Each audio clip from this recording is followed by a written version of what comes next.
Barkanka da shigowa kundin asararu. Idan yau ka fara ziyartar wannan channel mai albarka, ka danna mana subscribe sannan ka danna alamar ƙararrawa don neman izinin wannan sirrika da muke saki. Mun gode. Assalamu alaikum wa rahmatullahi ta'ala wa barakatuhu. Mutanen gidan nan masu albarka, manya-manyan malamai da manya-manyan waliyai da manya-manyan shahanai da manya-manyan zakirai da kuma manya-manyan almajirai irinmu. To ƴan uwa, ina mana barka da wannan lokaci, barka da yammacin yau. Alkhairin da ke cikin wannan rana ubangiji Allah ya haɗa mu da shi, sharrin da ke cikinta da ke cikin ranar nan Allah ubangiji ya raba mu da shi, alfarmar sayyidi sadati, alfarmar ma'aiki, don komi alfarmarsa muke ci. Insha Allah yan uwana, kamar yadda muka yi muku alkawarin za mu dinga kawo muku sirrika dai daban-daban duk lokacin da muka samu. To insha Allah za mu yi ƙoƙarin hakan, mu ga mun kawo muku ɗin. Ganin yadda kuke ƙarfafa mana gwiwa, kuke ba mu goyon baya, kuma muke ganin yadda abubuwa suke wakana, ya sa mu ma muke ganin gwanda mu zage dantse, mu yi hazaƙa a kai don ganin mun yadda mu yi iyakacin yinmu, mu nuna dai iyakacin saninmu. Insha Allahu za mu yi ƙoƙari. Duk da yawa mutane dai suna tambayar abubuwa dai da dama, to rashin samun lokaci ne, amma insha Allahu a hankali a hankali ana nan da yardar Allah. Duk abin da mutum yake buƙata ɗin dai in dai ya yi magana, ana nan wataran in dai yana bibiya, wataran insha Allahu insha Allahu wataran zai tsinkayi abin, alfarmar ma'aiki, alfarmar sayyidi sadati. Yan uwa, to yau dai na zo muku da wata babbar tsaraba. Babbar tsaraba ce. Wannan shi babbar tsarabar mallaka ce, mallaka ne ga namiji ko mace. Mallaka ne sadidan ga namiji ko mace. Insha Allahu yawwa. Amma don Allah yan uwa, ina mai ja mana kunne, in dai ba wai abin ya kai abu ba, don Allah kada a yi wannan, amma dai a ajiye shi a mazaunin makami. Don wataran ba a san yadda rana za ta faɗi ba, ko ba haka ba? To shi yasa wasu abubuwan muke ƙoƙarin mu ga mun kawo muku, don ganin cewar al'umma an ƙaru da shi. To wannan dai mallaka ne, mallaka ne sadidan, mallaka ce mai abin ban al'ajabi. Gashi nan dai wannan ayar kamar yadda kuka ga na rubuta ta a jikin allo, sakamakon a fahimta, don saboda wasu in haka aka ga daidai, in haka aka ga ba a rubuto tan ba, abin yana ɗan abin duk da ma dai wannan ɗin karantawa ne ba rubutawa ba ne, amma dai mutum ya gani ɗin. Wai a sa, Hausawa sun ce wai a sa a baka ya fi a rataya. Yauwa haka abin yake.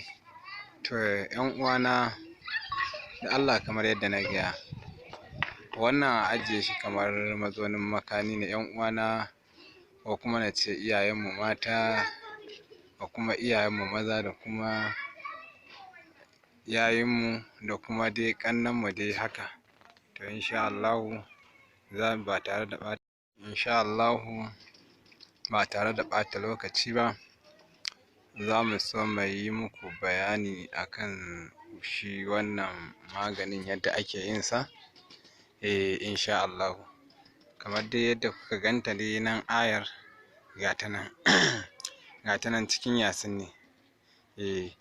Gahi nan wa zallalnaha lahum fa minha rakubuhum wa minha yakulun, haka take.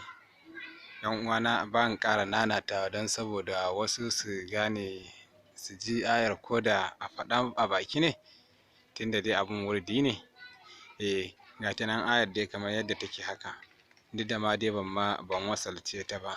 wa zallalnaha lahum fa minha rakubuhum wa minha yakulun, wa zallalnaha lahum fa minha rakubuhum wa minha yakulun. A wai ba wai ina nanata ta bane, ka san dai shi abu dai a yi ƙoƙari a nanata ɗin, ba wai don ba a sani ba ne. Ƙwarai an sani, amma a faɗa ɗin sanin harafin kowanne ya fita daidai kamar yadda ake buƙata. Shi yasa muke nanatawa. Gata nan wa zallalnaha lahum fa minha rakubuhum wa minha yakulun.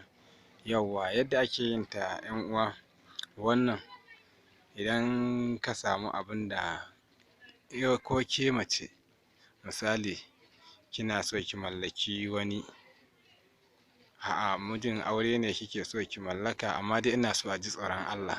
In mijinki ne ma ko kina so ki mallake shi akan wasu 'yan dalilan ki kuma wanda ba su saba ƙa'ida ba, sai ki yi wannan wa zallalnaha lahum fa minha rakubuhum wa minha yakulun. Amma ya kasance kamar yadda abin da zai ci, in goro ne, in nama ne, ya danganta. In dai abin zai ci, abin da zai ci, to insha Allah sai a tofa wannan wa zallalnaha lahum fa minha rakubuhum wa minha yakulun. Ana tofawa a jikin abin da za a ba wanda zai ci, za a tofa ƙafa 82. Ana tofawa ƙafa 82. Haka zalika mazan kuma haka. Yan uwana maza kuma dan Allah ina so mu ji tsoron Allah, in dai ba tare da wani dalili ba. Haka ake yin ta kamar yadda na faɗa a baya wa zallalnaha lahum fa minha rakubuhum wa minha yakulun. Yawwa na faɗa na nanata shi, da kuma wanda dai bai gane ba yana iya tuntuɓar mu ta WhatsApp ko kuma ya kira mu akan wannan lambar tamu. Insha Allah mu kuma za mu yi ƙoƙari mu ga mun fahimtar da shi. Insha Allah, kamar yadda kuka gani dai haka zalika kai ma namijin dai kamar yadda na faɗa, ana so a samu abin da dai mutum ya kasance zai ci. Kai ko alawa ce, in dai mutum za ka ba shi ya sha, ya kasance dai wannan abin shi kaɗai zai ci. Insha Allah, to in dai kai wannan, wallahi za ka ga soyayya ta ban al'ajabi, soyayya ta fitar hankali. To wallahi wannan maganin namu mujarrabin ne. Duk abin da kuka ga mun kawo muku yan uwa, to fa mun yi ƙoƙari mun jarraba shi ne. Mun yi ƙoƙari mun jarraba shi ne. Insha Allah yan uwana duka muna so ku yi ƙoƙari ku dinga jarrabawa. Insha Allah mu ma mun yi ƙoƙari mun jarraba shi ne. Duk abin da kuka ga mun kawo muku shi, to fa mujarrabin ne. Mun jarraba shi ne. Ba ma kawowa abu haka kai tsaye ba tare da mun jarraba shi, mun gani ba, mun ga yanayin tashinsa. To insha Allah, kamar yadda mutane suke mana maganar da Allah mu kawo musu mallaka, mu kawo musu mallaka, to dai tunda dai mu muka yi alƙawarin duk abin da ya kamata mu ga an kawo a gidan nan wanda zai bada ci gaba kuma al'umma a ƙaru kuma dai kowa ya ji daɗinsa, to insha Allah za mu yi ƙoƙari mu kawo. To dai gashi nan dai yan uwa, ni dai kamar yadda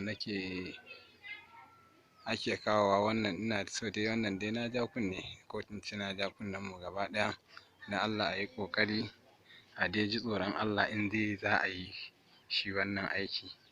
A ji tsoron Allah da Allah, in dai ba tare da wani ƙwaƙwaran dalili ba. Kar mutum a bada laƙani ya je aiki akan cimma wata manufarsa. Amma dan Allah yan uwa dai a yi ƙoƙari. kuma mun gode da irin wannan gudunmawa da kuke mana.